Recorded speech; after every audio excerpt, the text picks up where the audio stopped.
Sziasztok, ez itt a Feri 1 Flighters.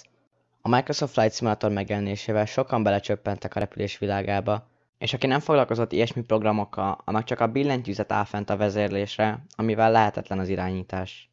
A szimulátor játszható ugyan kontrollerekkel is az irányítás könnyebbítéséért, de aki azon gondolkodik, hogy csak egy kicsit is komolyabban repüljön, annak mindenképp érdemes egy joystickot vásárolnia. Ez nem csak javítja az irányítást, hanem könnyebbé is teszi azt a programozható gombokkal, botkormánnyal és gázkarral.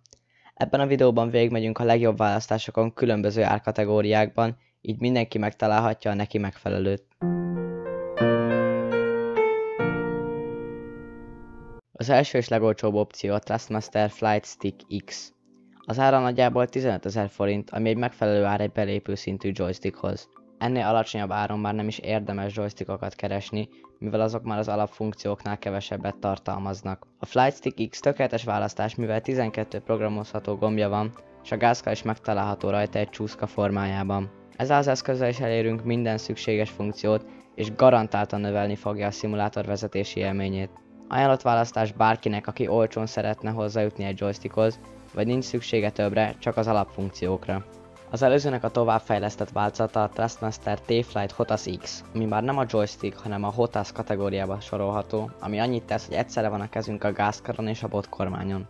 Ez a Stick X-hez hasonlóan 12 gombbal rendelkezik, de ezen már egy teljes értékű gázkart kapunk, aminek a hátulján még egy 3 irányú kapcsolót is találunk.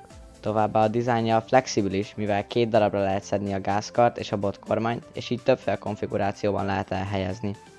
A Microsoft Flight Simulator támogatja és felismeri a joystickot, és minden személyre szabható rajta. Személy szerint én is ezt a joystickot használom. Tudom ajánlani, mivel minden fő funkció mellett néhány plusz dolog is megtalálható benne, bár ezért az árát is megkérik, mivel ez már a 30 000 forintos kategóriába tartozik.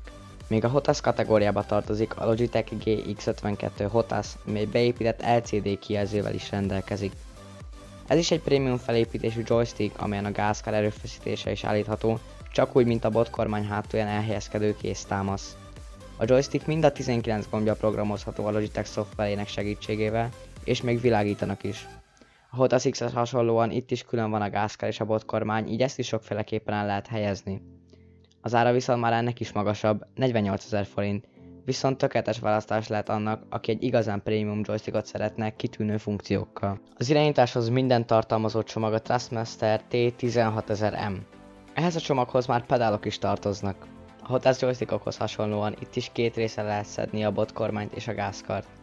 Ez a set mindent tartalmaz és minden része kiváló, és a Flight Simulator is támogatja. Ez a legjobb választás bárkinek, aki joystickos vezérlésű szimulátort szeretne. Ezért viszont elkérik az árát is, 80 000 forintot. Ha már eddig eljutottál, gondold meg a feliratkozást, mert sokat segít nekünk. De vissza a joystickokhoz. A T16000M-hez tartozó pedált külön is megvehetjük 40 000 forintért. A Logitech is kínál pedált 50 000 forintért. Így például a Thrustmaster T-Flight HOTAS X-et és a Thrustmaster T-Flight Radart kombinálva 70 000 forintért is hozzájuthatunk egy teljes sethez.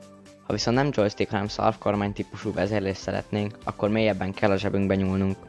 A Logitech Flight Yoke System viszont az elhivatott szimulátorpilótáknak ajánlott, mivel ez különböző kiegészítőkkel egy szinte majdnem teljes pilótafülke felszereltségeig lehet fejleszteni. Az alapcsomag, ami tartalmazza a szarvkormányt és a gázkart, 50 000 forintba kerül. Ezen felül rádiót és kijelzőket is lehet venni a csomaghoz. Láthatjuk, hogy a joystickok vásárlása nem egy olcsó mulatság, és érdemes átgondolni. Egy átlagos felhasználónak a Thrustmaster T-Flight HOTAS X-et ajánlanám, mivel minden funkció megtalálható benne, és az árahoz képest egy jó ajánlat. Ehhez később akár egy pedált is hozzá lehet adni, ha szükségessé válik. Ennyi lett volna ez a videó, remélem segített, ha igen, ne felejts el feliratkozni, és legyen egy jó napod!